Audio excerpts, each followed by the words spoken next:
and we're going to get a lot of good, useful life out of it, we will buy that asset and use it for its length of its life. So there are, most of our fleet is owned.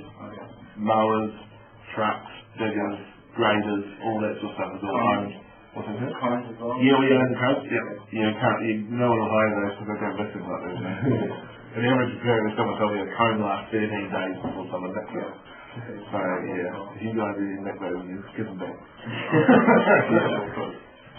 So you basically explained why it was the best option for the asset, but you explained why the purchase is option. So can you give us an example of other assets that you maybe lease?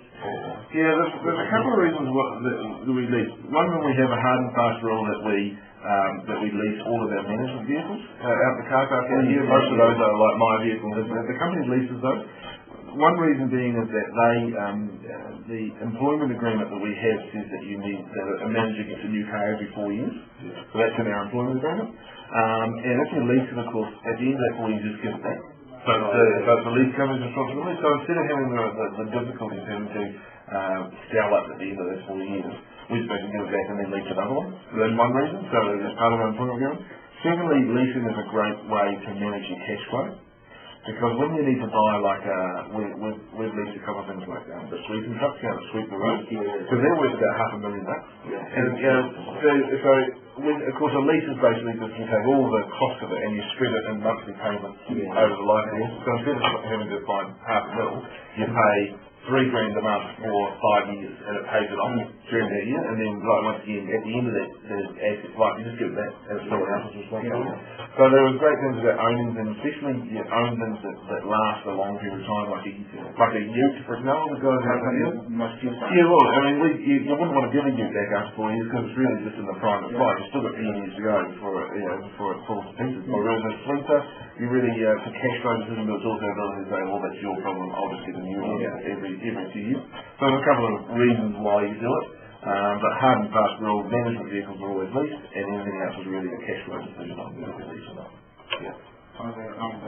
You just basically described the next question. So, with respect to the PPE asset that is controlled by City here, can you give an example of like A, further capital expenditure, and B, revenue expenditure related to the asset? Okay.